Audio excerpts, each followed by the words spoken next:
You just go make classes, pretend it's water, you could have fixed that. Members of the public, we're just waiting for all board members to be in the room. He's such a.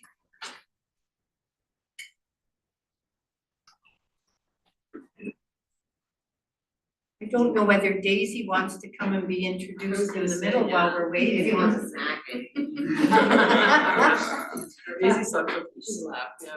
Put some food in the Do middle. you want to speak to Daisy being in the room and who she is? Yeah, sure. Thank you very much for that, Chair. I just want to introduce Daisy, who is making an exit. So Daisy is our occupational stress dog that we have at Big PD. The primary handler is Constable Matt King, who's actually going to be promoted to sergeant. And so Daisy's come to us through the Human Resources Division through a donation from Wounded Warriors Canada, and Victoria Service Dogs of Canada has supported the dog in the training. And we're great to welcome Daisy in our building. She's been around for a number of months now, and it really does bring a kind of a sense of calmness and wellness. When Daisy wanders around, those people that want to come up and invite her to their office do so, but she's extremely popular at Big PD. Thank you, and members of the public, Daisy was a bit shy, so she left the room. However, she may come back. I want to welcome you all to the Victoria and Esquimalt Police Board public meeting. And I will go to Deputy Co-Chair Alto for the territorial acknowledgement. Thank you, Chair Desjardins. It's always a great privilege to be able to, on behalf of the board and all of the residents that all of us represent, to acknowledge that the territories that are protected and served by the Victoria and Esquimalt Police Board and its patrol and other officers sit entirely on the territories of the Lekwungen people, the Songhees Nation and the Esquimalt Nation. And so it is entirely appropriate for us to recognize that, to thank the nations for their millennia of stewardship and for allowing us the opportunity to live our lives here and to offer our services to all of the other folks who live their lives here in these territories. With that, I usually ask folks to take some moment during the day in their own lives to reflect on some personal aspect of their experience with these lands and the waters that surround them, and to offer your own thoughts and reflections on how your own family and friends are able to reside in these territories and what benefits that brings to you and what responsibilities that it instills to all of you, particularly those of you who are serving the residents in the police service. So with that, I offer Hishkasiyam Nekwilia, respect and thank you for all of you in the room and all of the people that we serve. Thank you very much. Board members, are there any declarations of conflict of interest?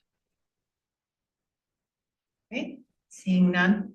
I will look for a motion to approve the agenda with one amendment, which is to insert as item E and move everything else down. Item E being the addition of the Rise and Report from the special in-camera meeting, March 28th. I have Paul and Sean. Any discussion? All those in favor? Any opposed? None opposed. Motion's carried. We have the public minutes of the March 19th meeting. I would ask for a motion to adopt those. Michaela and Holly, any errors, omissions, or changes? All right, seeing none. All those in favor? Any opposed? None opposed. Motion is carried. All right, we have the Rise and Report from the in-camera meeting on March 28th, and it resulted in several motions that I will read out, and these will be included in the public meeting minutes for your consumption at a later time. So we are referring to the number 240326 letter from the OPCC. First motion is that as per the OPCC recommendation outlined in their 2403-26 letter, that the board complete a review of its practices as they relate to responding to service or policy complaints and delegating board statutory responsibilities to ensure compliance with the Police Act. Motion number 2, that the board co-chairs and governance committee chair request a meeting with the police complaint commissioner to discuss service or policy complaint procedures and their 2403-26 letter to the Victoria and Esquimalt Police Board. Motion number 3, the board reconfirms that it delegates its responsibilities as set out in the Police Act to fulfill the statutory responsibilities of the board with regard to service or policy complaints made about the Victoria Police Department to the Governance Committee. And the final motion, oh, no, it's not the final motion, sorry. The board co-chairs on behalf of the board write to the Delta Police Department and Surrey Police Department Service, advising that the Governance Committee has sole conduct of the OPCC service or policy complaints number 2024-25449, and further setting out its request to the Delta Police Department and Surrey Police Service for an investigation into the specific sections of the OPCC service or policy complaint number 2024-25449.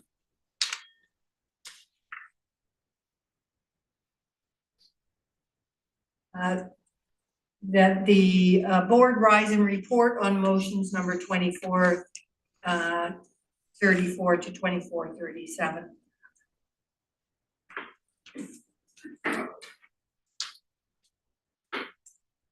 All right, we move down and we are at the board co-chairs update. I will look to Deputy Alton. I have nothing just to report at this time. All right, I will just say to the members of the public that we as a board are very excited to welcome Dale Yakunchuk as the Victoria representative on our board. We are now at 9 out of 10, and we have had a process of interviews occur for that final position, and we're hoping for that to be completed soon. That is a provincial appointee, and we have asked Dale to sit on the HR and the Finance Committee. So we welcome you, Dale.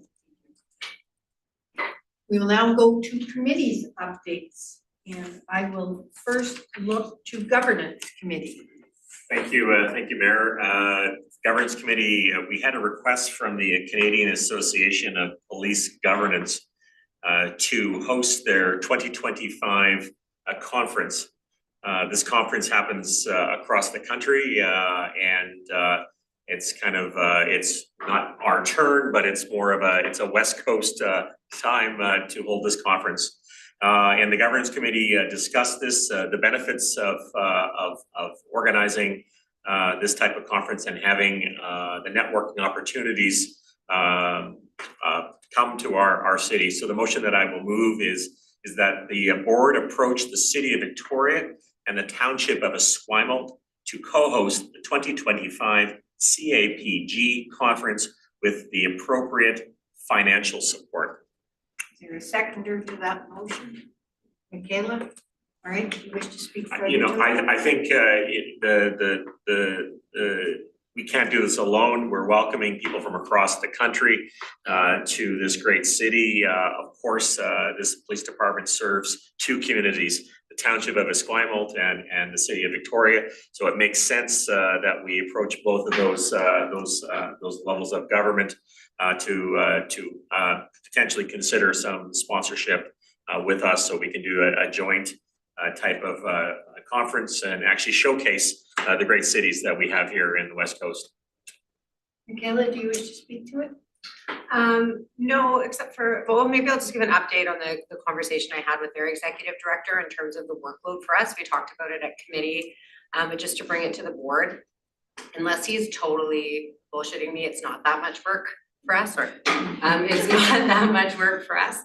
It's an opportunity, they bring a lot of support to the table, and it's an opportunity for us to sort of share our community and use our networks to build a great conference package. So it isn't incumbent on us to do the sort of major part of the event planning that's brought in completely. I know there's also been discussion about hosting it maybe with more municipalities. And it seemed like maybe it made more sense to keep it more narrow for this conference. And it looks like there'll be a lot of opportunities in different policing governance conferences that will look to come back to the island over the next 24 months.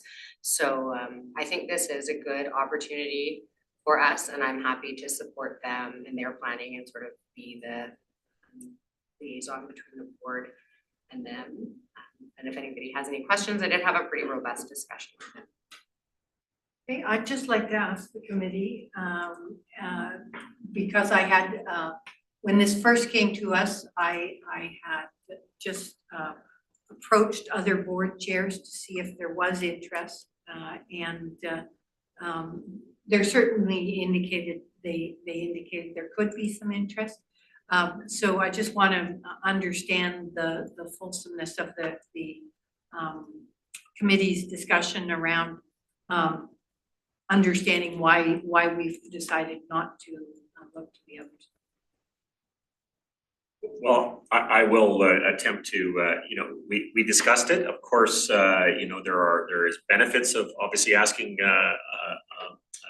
other municipalities for fundraising. But we kind of honed back and talked about, this is the Victoria and Esquimalt, that's our service area, and given some of the issues that we're dealing with, given the cooperation of the two cities, we thought in some sense it makes sense to focus in on Victoria and Esquimalt holding it.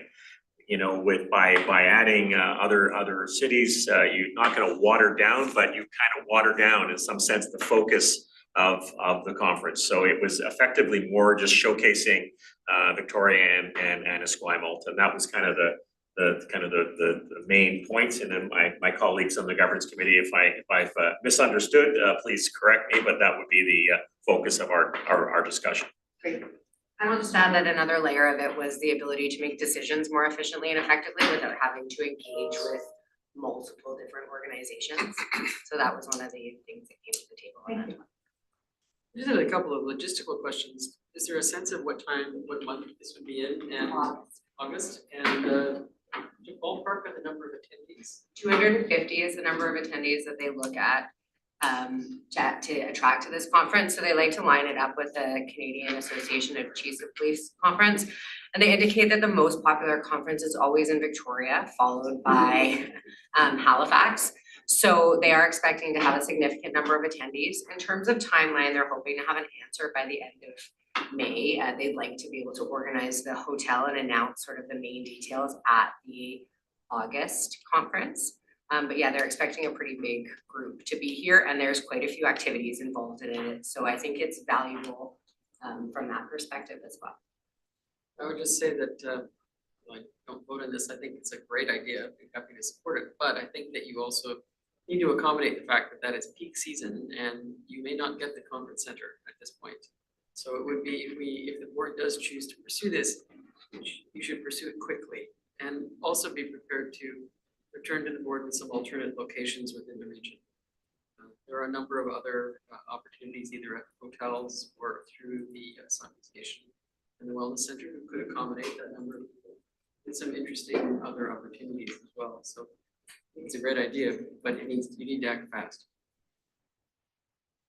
Thank you, Chair. So the other thing is just talking about the CAPG conference for Victoria and the Esquimalt Police Board to host it. Big PD is hosting the 2025 Canadian Association of Chiefs of Police Conference. So we've already committed to that. The project sponsor and overseeing our commitment to the planning committee is Deputy Chief Jamie McRae. And so we will actually be sending a contingent over to Halifax this year to shadow the Halifax Planning Committee and then to be starting planning for the conference. So usually the CAPG conference is done and coupled with the Canadian Chiefs Conference. So some of the delegates are coming and going between the two conferences.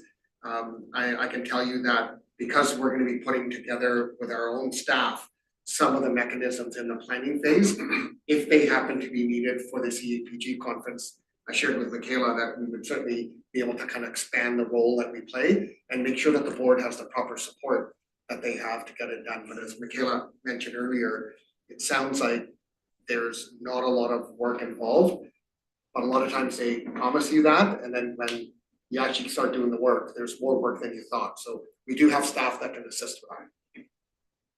All right, we have the motion on the floor. Any further discussion? All right, seeing none, all those in favor? Any opposed? None opposed. So we should get those letters out to the municipalities right away.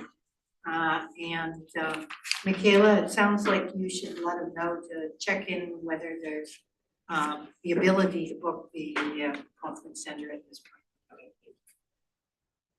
All right, anything further from the governance? Well, just the governance committee had a discussion. It's not the first time we've had this topic, but it's a question of the board meeting time and location.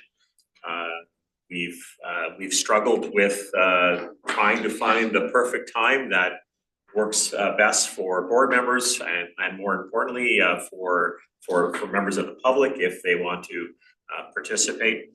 We're currently meeting here at the Victoria Police Department headquarters, where it is set up for proper sound and social and Zoom capabilities.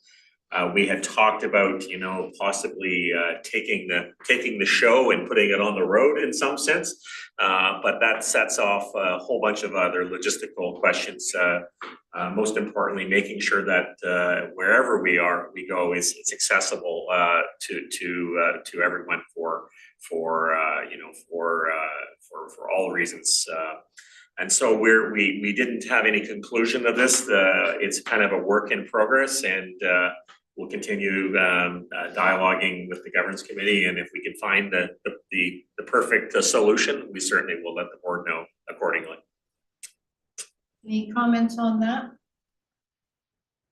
I know you're aware, but pre-COVID, we had a commitment that we would go out to each municipality at least once a year. And I do know that is a logistical challenge, but it also bought a lot of goodwill and a lot of participation. So I would ask that we continue to consider that.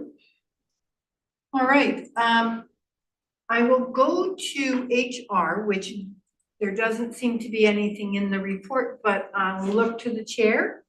Tim, if there's anything you want to add at this point under HR, because our finance chair is away, and so you get the table first. I get the time. Awesome. Thank you very much. Not too much to talk about, but here's my note. Suffice it to say, we have out in the public an RFP, a request for proposal, and HR committee with the support of the board is looking for an executive search firm that will support us in the best practices for the selection process for hiring a future chief constable. All good things come to an end, and in preparation for our succession planning, the RFP is looking for a professional firm that will really give us that guidance into the best practices around timelines, what to look for, where to engage, and how to do that. So this is out there with great thanks to the City of Victoria and staff there. They've been exceptionally helpful. The RFP is out through the Bonfire system and for BC bid as well. launched on April 2nd and will be open until April 22nd at 4 p.m. And HR committee will, through the system, look at the applications, and happy to say that there's been quite a bit of interest so far, so it's looking good. Happy to take any questions if there are. Questions for Tim? All right, we look forward to those next steps. Thank you very much. Thank you. Michaela, are you standing in as chair of finance? Yes, Please go I ahead. am Elizabeth Timming. So I won't, and I see that Steve is no longer here and Donna's not here, so I won't turn it over to anybody to give any sort of an update, but the information is in the agenda package if anybody wants to read about the overtime report. And the main update from Elizabeth is related, or from the finance committee through Elizabeth, is related to the timeline for budget processing. So Elizabeth has put forward a much more robust engagement and strategy for how to connect with different communities and stakeholders and the councils throughout the process. So we have approved the timeline and we're sort of well within it. I didn't actually see it in this package, so I don't know if that is available on the public agenda, but it is just sort of marking out each month what we'll do to engage with different councils and engage with different community groups. As a finance committee, we came forward with about 900 ideas of groups that we could engage with. Actually, we printed it out on, and it was many, many pages. So Sean and Holly and I are meeting tonight to narrow that down and be able to bring it back to committee for the next meeting. So hopefully we'll have a path forward for who and how we will engage. And we'll be looking forward to bringing that back through Elizabeth and getting her approval on that, and then bringing it to committees at the next meeting. That is the main date. Questions for them? Great, we look forward to that too. What an interesting process of distilling all of that. Okay, we are down to board member engagement update, and I would anticipate we will have a fair amount, given that we had a number of attendees at the Canadian Association of Police Governance. So I'm gonna just start with Paul, because you're on my right, and we'll go around the table. Well, sure. Thank you. It was, you are correct. Just last week, the BC Association of Police Boards held its conference in Vancouver, 2-day conference. There was several board members and several leaders, leadership were there. The chief and deputies were there. It was actually my first time that I attending the conference, and it's certainly one of the highlights. Certainly was meeting other police board members from around the province and talking about experience and actually more so in drilling down on some issues of how certain situations are handled from a governance perspective. But the agenda, walking through the kind of the areas that we discussed. There was a segment on policing in an era of reconciliation, so it was actually a very good session. There was a breakout session on talking about funding and potentially a new model. There was a moderated session, and our chief was participated on that panel, and there was a segment on public engagement and police boards, which was good to hear. Trying to get a better handling on how to conduct proper public engagement. Then there was a field trip for everybody attending. Thank you to the Vancouver Police Department. There was a session to their tactical training center where delegates could understand some new technology that's out there, including mobile command centers and looking at different types of technology to assist in policing. And the following day, there was a couple sessions. There was a pretty in-depth component on the impacts of disclosure requirements, which led by the Delta Delta Police and the West Vancouver Police led that. There was a section, we were good to hear from on the Police Governance Union out of the ministry. Katie Charlton, the director there for Police and Security Branch held a session. And then there was the board governance, there were some roundtables, and we covered a whole bunch of topics, including succession planning, risk management, monitoring the chief performance, those types of discussions. Finally, we're very pleased that Minister Mike Farnworth, the Minister of Public Safety and Solicitor General, gave a keynote address where he told us kind of what's going on in some sense in his very busy ministry. But he gave us an update on the SPS, the Surrey Police Service situation. Everybody is aware of the current situation there. As well as he gave us an update on Bill 17, which are amendments to the Police Act, which talk specifically the sections around how police boards are governed, and it deals with also the issue of chairs and mayor's role in that. And that Bill 17 is before the legislature right now, and its second reading, I think, is coming up. So that was kind of my take of the 2 days in a nutshell. Thank you. I think what we'll do is go around and hear from members, and then we can cross-reference questions as we feel. Sean. Yeah, thank you very much. Thank you, Paul, for giving a very detailed summary. So a couple of things I'll just sort of add on to what you've already said is that there was a panel on community engagement, on how boards can be more engaged in the community, listen to more, having the ability to listen to more diverse thought, experiences, etc. So that I think was very engaging for many of the boards in the room. I found that very insightful. And of course, there was discussions amongst different boards, of course, of their different types of situations they're dealing with, whether it's funding. That was also a panel about what funding looks like in the modern context of policing, especially with respect to police standards being sort of, for those who don't know, public police standards are basically a set of rules or policies that the government comes out with, especially Crown and other higher level agencies, of how they want, so to speak, how they want the homework done, if you will.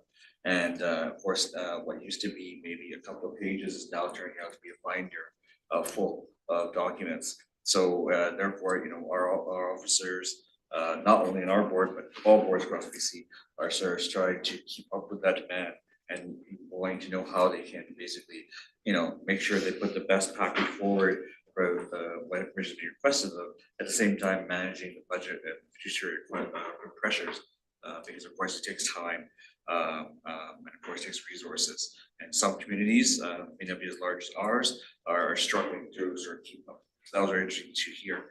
And I think the third thing for me that highlighted was just the opportunity to talk with other boards and share their interpersonal connections, networking as they call it.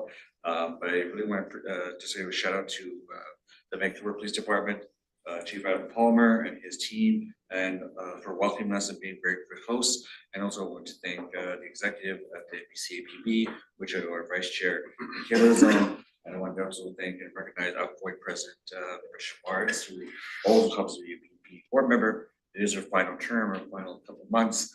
So as president, I think she did a wonderful job of moderating and hosting. So I very much appreciate the time and energy. These conferences are not easy to pull off, but they felt extremely seamless, very high level, and there's a lot of positivity in the room. Gil, are you okay if I jump over you because you come up with a report right after and you could put it all together?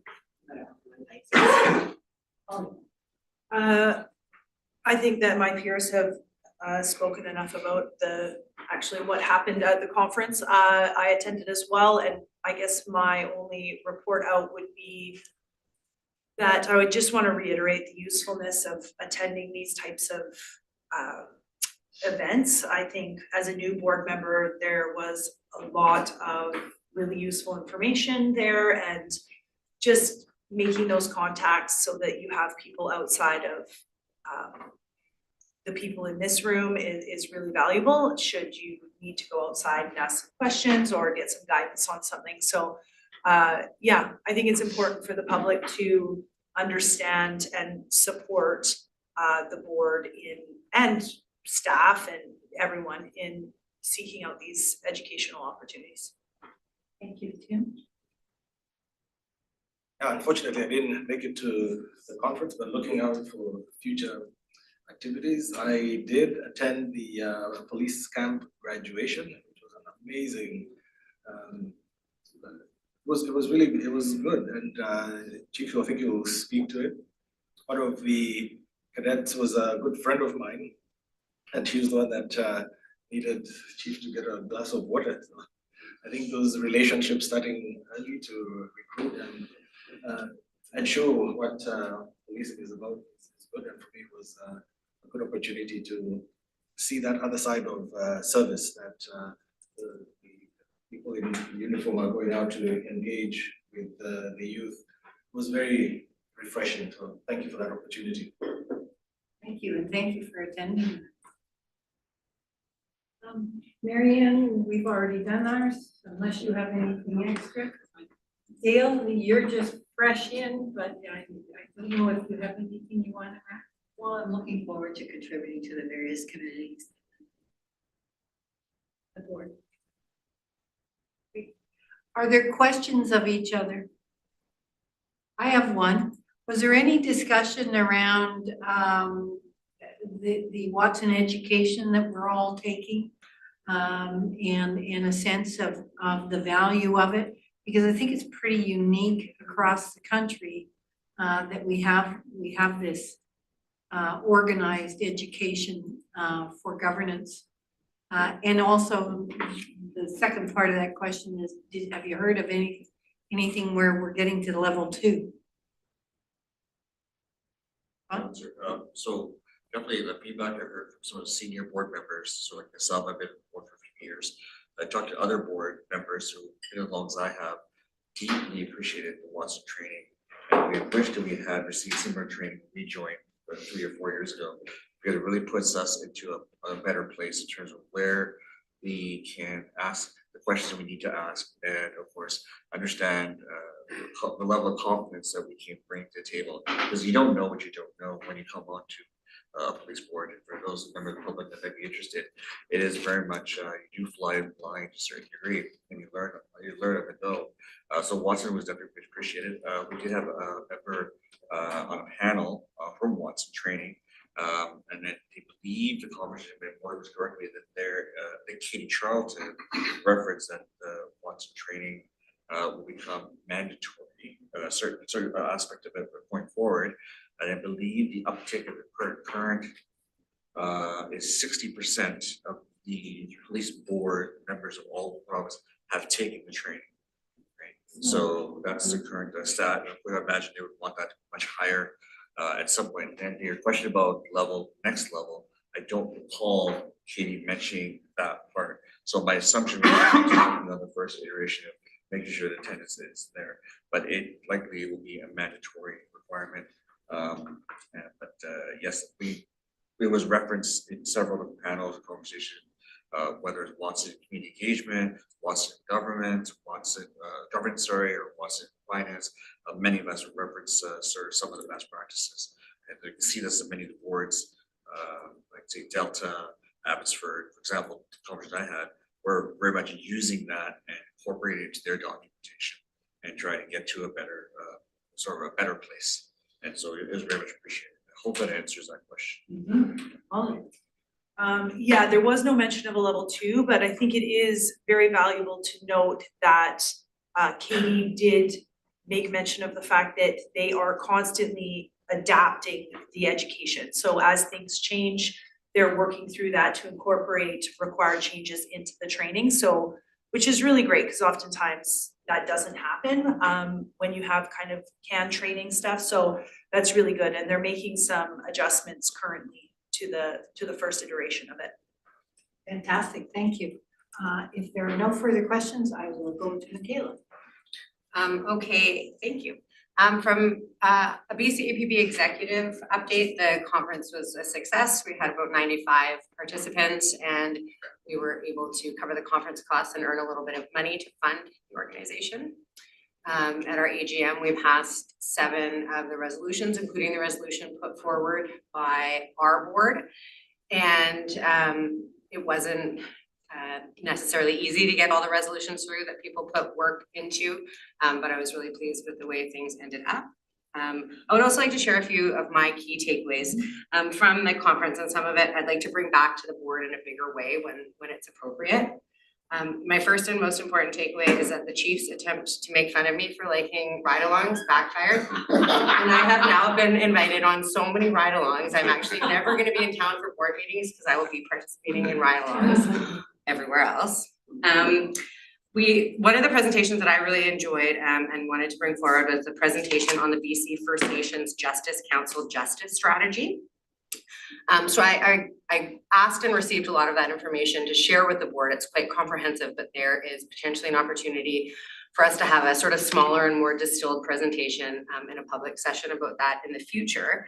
And one of the things that came forward was that Dr. Judith Sayers, who did some of the presentations, talked about the Indigenous Justice Centers, one of which is opening on April 30th in Victoria, and she sort of invited, I mean, it's an open house, so everyone's invited, but she specifically invited board members and members from police departments to come and participate and meet people.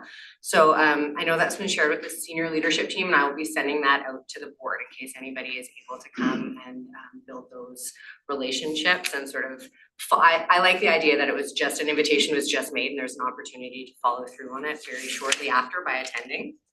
Another of the presentations that I really thought was great was from Inspector Carla Baker from VPD. And she did a presentation on a sort of restorative complaint resolution process that they've been piloting. It does comply with the Police Act requirements, and they've been given an exemption in more than one case to have a more restorative approach to dealing with Police Act complaints. I think it was extremely interesting, and she shared her project deck with me, and I can share that with the board, but we also might want to consider inviting her to present, and I think she might be open to that. It talked a lot about the restorative complaint resolution process, having the opportunity to rebuild community relationships and trust, and some opportunity for increased accountability and continual cultural learnings. And it also does align with various of the various police recommendation acts. And the last thing I want to say is I actually love the tactical training center field trip. Besides that, it was really fun.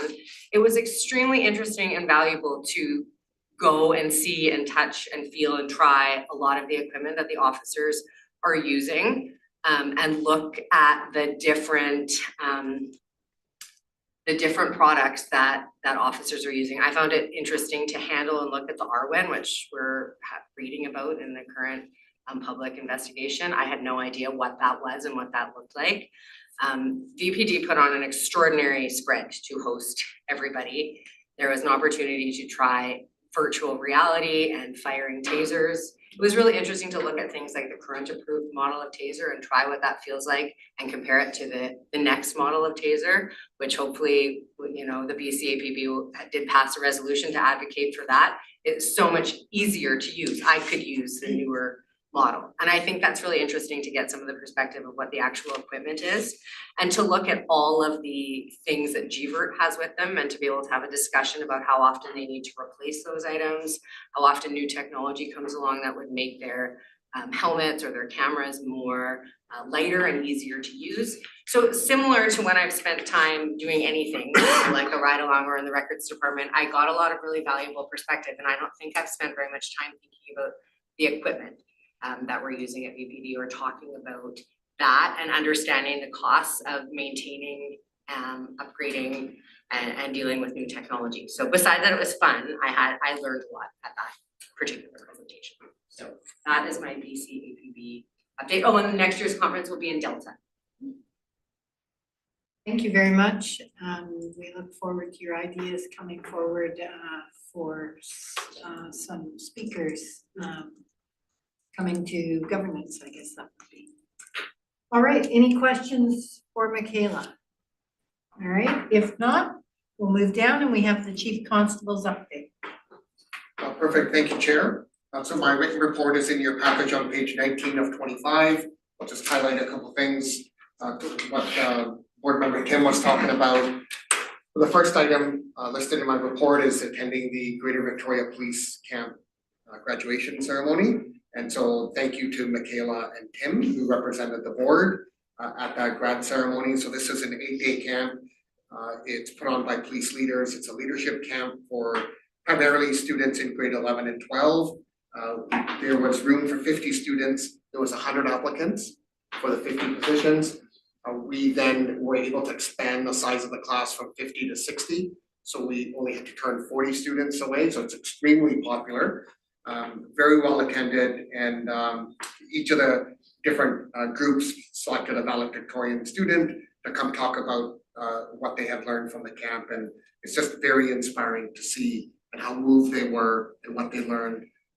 In one case, there was a South Asian girl that commented that she didn't realize she had a voice, how it mattered until she went to the camp and she discovered how important her voice was and what a leader she can be. And it just kind of was an awakening for her. It's kind of a life-changing moment, and to hear that from students in their own words of how they were impacted by this 8-day leadership camp is pretty amazing to see. So kudos to the Greater Victoria Police Foundation for funding it, supporting it, and all the work that they do behind the scenes in that.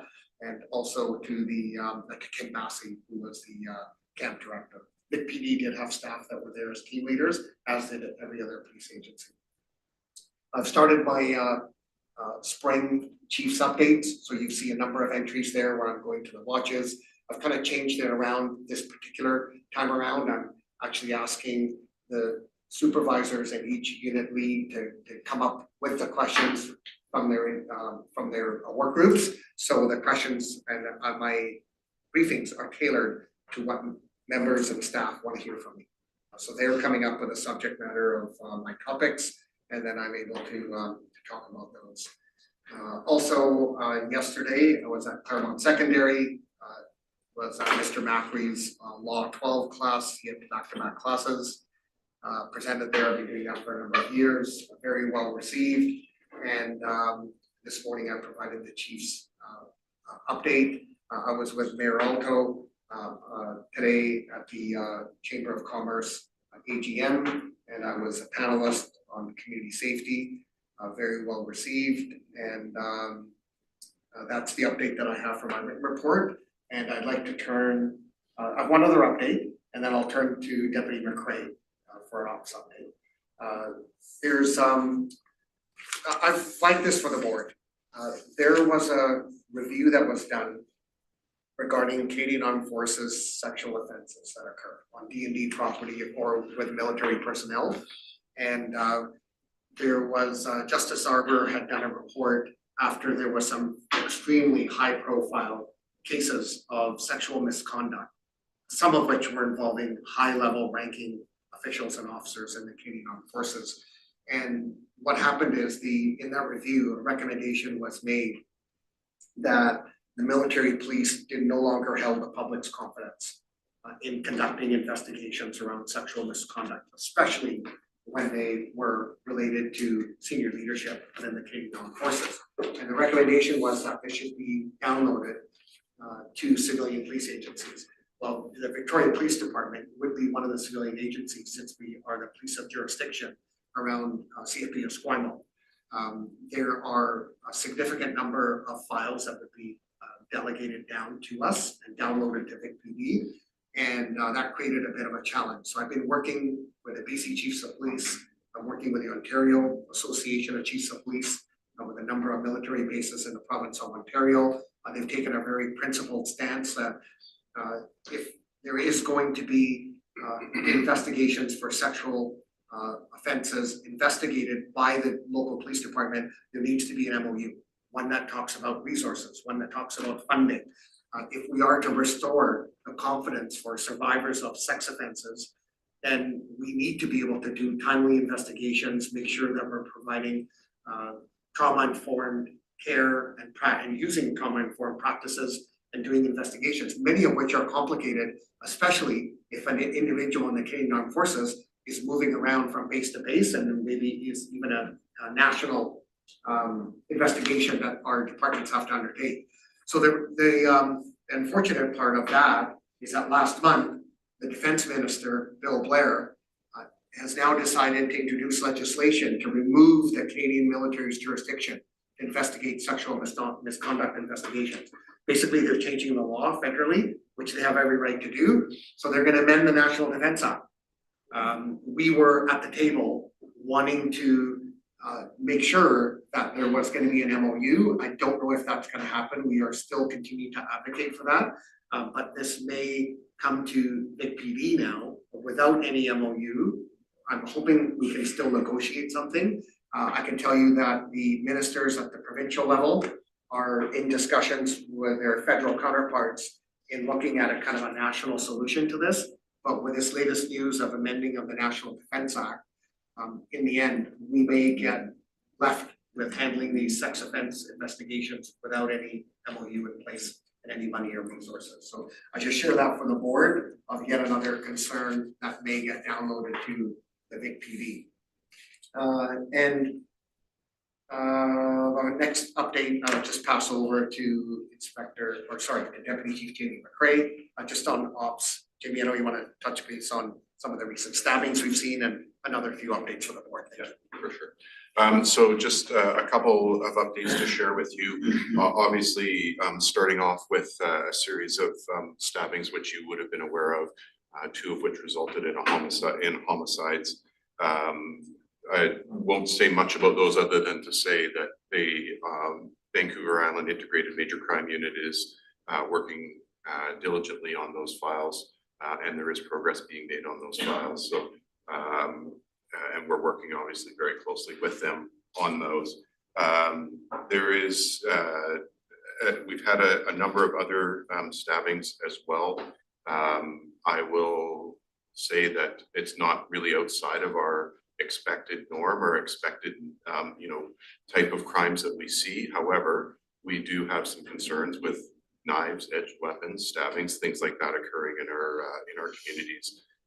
Over the coming weeks, we'll have some of our patrol members walking the beat a little bit more frequently. You'll see them out on foot in some of these areas a little more regularly, just to ensure comfort for our community, make sure that they're happy and comfortable there. We have thousands of people live in the city, come and go from the city for work and for play at all times, and it's a safe place. But we want to ensure that everybody feels comfortable here when they're visiting downtown or living downtown or coming into our communities. I just highlight a couple of other files, a few other files rather, that have come up since we last met. Some have been within the media and some have not. The first one I'll touch on March 28th, we had reports of a suspect who was previously had been on a bus masturbating, conducting an indecent act.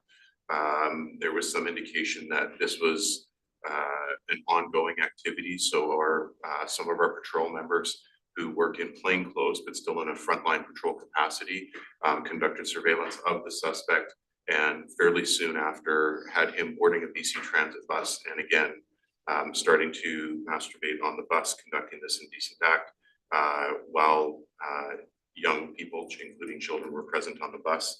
They were able to intervene and make an arrest right away, and that suspect was taken and held for court the next morning. On April 2nd, at Mayfair Mall, at the Bay Fragrance counter, we had a suspect enter and conduct a theft. When staff tried to intervene, the suspect pulled a firearm, and obviously that resulted in everybody being very scared, and the suspect was able to flee. They were able to provide very good description of the suspect as well as provide some video evidence, which allowed us to locate the suspect several hours later and place him under arrest where a replica handgun was located on him. Interestingly, on his particular background, he was on probation at the time, and one of his specific conditions of his probation was not to go to Mayfair Mall. He was held in custody by us and held for court. I'm sorry, I don't know if he was released or not following the court appearance for our file. And then just two more files quickly. You may have seen a fairly significant structure fire in the township a couple of days ago. Our members were there very quickly, assisted Esquimalt Fire with the evacuation and with the safety planning for some of the elderly residents who were displaced. And we are working with the Esquimalt Fire Department investigators just to ensure if there is any concern around arson or not. At this point, that is still very much under investigation, and I wouldn't want to make any indication either way, but that is something that is ongoing. And then finally, a fairly substantial fraud file, and I raised this one because of the complexity of this file. A local nonprofit agency here in Greater Victoria conducted an audit at the early part of December, and during the course of that audit, they realized they were missing $1.7 million. A very substantial amount of money for this particular nonprofit. They immediately reported it to us, and through the work of our major crimes investigators as well as our fraud investigators, they were able to start tracking both where the suspect might be, who had she had actually fled the country, but also where the money had, or some of the money had actually been transferred and moved to. As you are likely aware, these kinds of files, when they're international, are very complex, especially when you start moving money around in various fashions. So our ability to recoup money is not always the greatest. In this particular case, she was arrested on her attempt to return to Canada through the work with our investigators, the RCMP, Canadian Border Services, and CATSA, who is our airport screening services. We were able to put her into custody, and also happily, as part of the early part of the investigation, we were able to locate and get a hold of 900,000 of the $1.7 million, with some more money likely to be recovered. But even that 900,000 is something that I would say is an oddity, and we're very happy and proud of the work that our members have done to recover that and return to the nonprofit. So I'll leave it at that. And Do you have anything more to report? No, Okay. no. Are there questions for any of these reported? Paul? Yeah, just I guess a question through to the chief.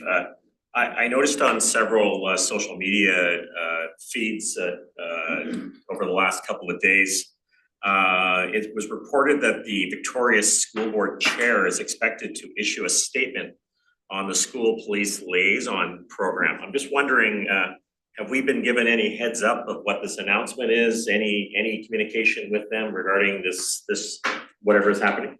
Yeah, through you, Chair, no, we haven't. No, I'd heard the similar news and seen the social media post, but we haven't been given any indication of what that means. Thank you. Thank you for asking that. We'll monitor that. Hope for the best. If there is no questions, thank you, Chief, and we'll move down to equity, diversity, inclusion, and engagement update. And then if you want, you can roll right into the roadmap as well. Sure. Perfect. Thank you, Chair. Since our last meeting, the only thing to report under this was it was Vaisakhi weekend, this past weekend at the city temple. There are going to be in 2 weeks' time, there'll be the other temple on Cecilia. We'll be having a parade, and there'll be other festivities that will continue. Mayor Alto, thank you very much for Sunday, for you and a number of elected officials that came out to the celebration. So appreciate your attendance and your kind words there. I will then move right into the roadmap, if I may. So the roadmap has 3 pieces to it. So I just want to kind of summarize here. We're always looking at what we can do, working with our union. We have members of our senior leadership team that are improving to ensure that our workplace remains healthy and inclusive in many, many areas. We have three main headings and 3 main categories. And the first one is mental health and wellness. The second one is equity, diversity, inclusion, and accessibility. And the last one is leadership. So you've got the update in your package. This is something that I know that the board pays attention to. It is about the culture and about the respectful workplace that we promote at Big PD. So this is a really important way for the board to keep updated on some of the steps that active steps here we are taking. So I'll just turn to, there are champions kind of in each area. I'll turn to Chris just for the mental health and wellness update.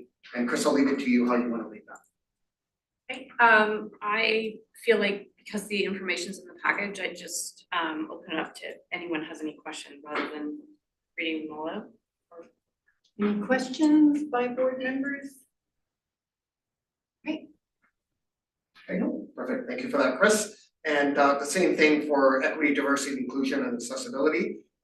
Deputy Lehman, I'll leave it to you. Very quickly, summing up most of those action items, very pleased to say that